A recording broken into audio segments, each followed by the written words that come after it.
पिछले एपिसोड में हमने देखा था कि सिंग्युन ने ग्रैंड मास्टर गु की सोल पावर को सोखना शुरू कर दिया था। यह देख सुयांगफू को यकीन नहीं होता कि सिंग्युन किसी हेवनली स्पिरिट लेवल की सोल को सोख सकता है। अब सियाओ फेंग को भी यकीन हो जाता है कि सिंग्युन की पावर इन सभी से बहुत ज्यादा है। इसके बाद यांग सबके सामने सिंग्युन को विनर अनाउंस कर देता है, जिससे सियाओ फेंग और उसके दोस्त काफी खुश होते हैं। लेकिन क्वान यू को यह अच्छा नहीं लगता है और वहां से चली जाती है। रास्ते में क्वान यू को देख लोग उसका मजाक उड़ाने लगते हैं, क्योंकि वह टूर्नामेंट में पहले सभी के सामने खुद को सबसे पावरफुल समझ रही थी। इस बात से क्वान यू बहुत ज्यादा दुखी हो जाती है। तभी उसकी सर्वेंट याद करती है कि बचपन में क्वान यू बिल्कुल इसी तरह से रो रही थी जब सिंग्युन इसे अकेला छोड़कर चला गया था। वहीं लोग भी हैरान होते हैं कि सिंग्युन असेंबल्ड स्पिरिट लेवल पर आ गया है और उसने हेवनली स्पिरिट लेवल वाले ग्रैंड मास्टर को भी हरा दिया,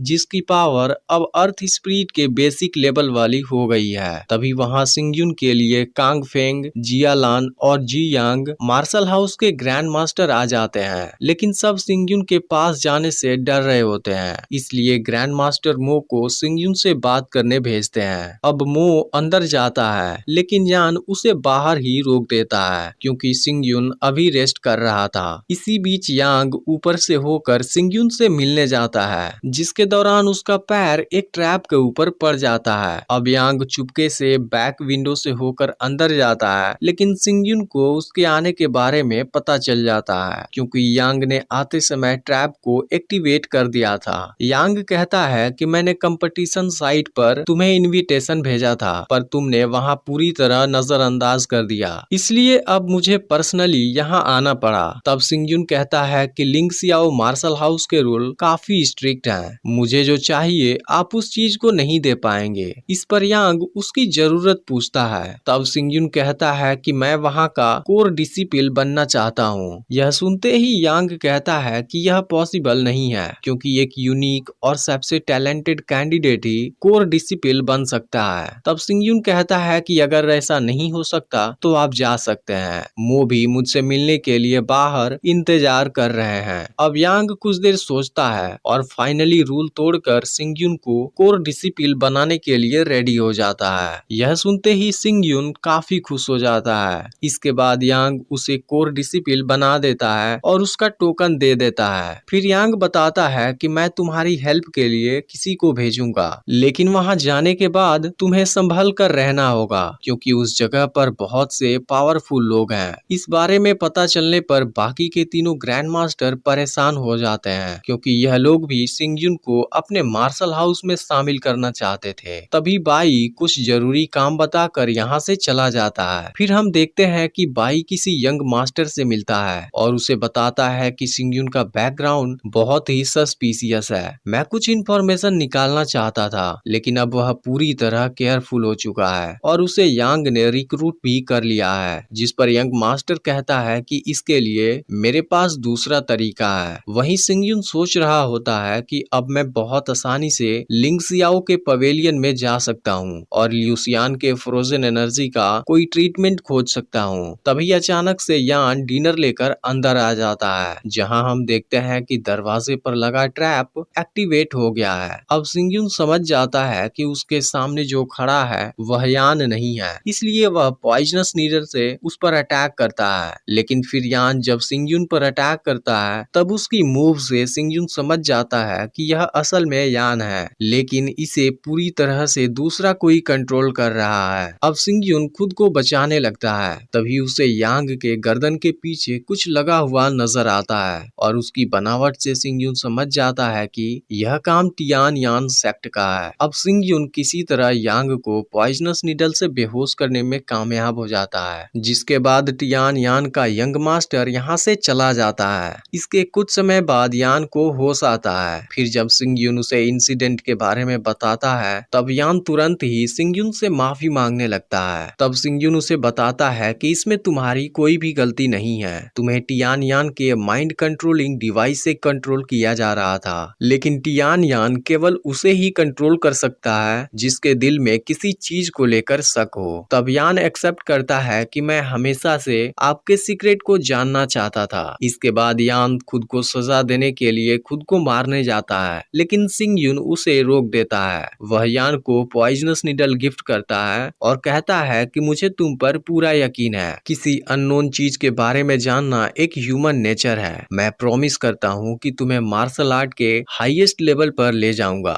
यह सुनकर यान सिंग यून को थैंक यू बोलता है। फिर सिंग यून यान को बाहर जाने के लिए बोलता है, क्योंकि अब वह 2 दिनों तक लगातार कल्टीवेशन प्रैक्टिस करने वाला है। फिर सिंग यून की बातों से पता चलता है कि टियान यान असल में एक इंडिपेंडेंट सेक्ट है जो अपने लिविंग के लिए किलिंग ऑर्डर लेता है। अब सिंग यून ने गू से पंगा ले लिया है, इसलिए अब वह इसे बिना मारे नहीं छोड़ेगा। अब सिंग यून को अपने पावर को और ज्यादा बढ़ाने की जरूरत है, इसलिए वह पुनर्जन्म वाले बुक की स्टडी करने जाता है। इस बार सिंग यून जैसे ही बुक खोलता है, उसके पेज पर किसी बिस्ट का स्केच नजर आता है और वह तुरंत ही सिंग यून को अंदर खींच लेता है, जहां सिंग यून को एक पावरफुल फायर फोनिक्स नजर आता है। अब सिंग यून को कुछ समझ नहीं आता कि वह कहां पर आ गया है। तभी वहां पर एक सोल लायन भी आ जाता है। फिर सिंग यून की नजर चट्टान के ऊपर लिखे सेंटेंस पर जाती है, जो असल में पुनर्जन्म वाली बुक का अगला पेज था। तभी वहां पर सोल लायन और फायर फोनिक्स आपस में लड़ने लगते हैं। फिर पुनर्जन्म वाले गॉड बताते हैं कि इन दोनों ने इस जगह पर कई दिनों तक फाइट की थी, जिसमें दोनों एक साथ खत्म हो गए थे। तभी सिंग यून को वहां पर फायर फोनिक्स का बचा हुआ ब्लड नजर आता है। फिर सिंग यून जैसे ही उसे अपने हाथ में लेता है, उसकी स्पिरिट पावर अचानक से बहुत ज्यादा बढ़ने लगती है। इसकी आवाज सुनकर यान तुरंत सिंग यून के पास आता है, लेकिन अब सिंग यून पूरी तरह से नॉर्मल हो चुका था। तभी यान हैरान हो जाता है, क्योंकि अब सिंग यून एक ही दिन में असेंबल स्पिरिट के पहले लेवल से सीधे चौथे लेवल पर प्रमोट हो गया था। फिर यान सिंग यून से बताता है कि क्वान यू यूनमेंग मार्शल हाउस में सेलेक्ट हो गई है। इसके अलावा यांग फेंग नाम का एक लड़का आपसे मिलने चाहता है, जो खुद को यांग का डिसिपल बता रहा है। तब सिंग यून यान से उसे लाने के लिए कहता है। अब सिंग यून समझ गया होता है कि पुनर्जन्म वाली बुक का हर पेज काफी मिस्टीरियस है, इसलिए वह इसे जल्दी ही स्टडी करने का डिसाइड करता है। अब सिंग यून यांग फेंग से मिलता है, जो दिखने में थोड़ा फैटी लग रहा था। सिंग यून उससे पूछता है कि आखिर टियान यान मुझे क्यों टारगेट कर रहा है, जिस पर यांग फेंग बताता है कि टियान यान सेक्ट काफी तेजी से फैल रहा है और उसका मेन सपोर्ट यूनमेंग मार्शल हाउस और सिंग चैंग सेक्ट है। यह सुनकर सिंग यून टियान यान सेक्ट के बारे में इन्वेस्टिगेट करने का डिसाइड करता है, ताकि इसे सिंग चेंग और अपनी फैमिली के बीच झगड़े के बारे में पता चल सके। अब सिंग यून यांग फेंग से टियान यान सेक्ट के हेडक्वार्टर के बारे में पूछता है, जिस पर यांग फेंग कहता है कि वहां जाना इम्पॉसिबल है, क्योंकि वहां की ग्रेट एल्डर डूबू बहुत ही खतरनाक है। इसके अलावा वहां हेवन स्पिरिट लेवल वाले बहुत सारे मास्टर भी मौजूद हैं। तभी सिंग यून को लगता है कि वह डूबू के बारे में जानता है। फिर यांग फेंग सिंग यून को बताता है कि ये न हमारे साथ नहीं आ पाएगी, क्योंकि उसके डिसिपल की कंडीशन सही नहीं है। इस पर सिंग यून बीमारी के बारे में पूछता है। तब यांग फेंग बताता है कि वह कई दिनों से बेहोश पड़ा है, लेकिन अब यह लोग टाइम वेस्ट नहीं करना चाहते थे, इसलिए यह लोग तुरंत ही इंपीरियल सिटी के लिए निकल जाते हैं। वहीं दूसरी तरफ हम देखते हैं कि लियू सियान बर्फीली पहाड़ियों के बीच अकेले ही चल रही है, लेकिन लास्ट में वह बेहोश होकर नीचे गिर जाती है। इसका अगला पार्ट भी बहुत ही जल्द अपलोड होने वाला है, इसलिए चैनल को सब्सक्राइब करके नोटिफिकेशन को ऑल पर सेट कर लेना। और अगर पिछला पार्ट मिस कर दिया हो तो लेफ्ट वाली वीडियो जरूर देख लेना।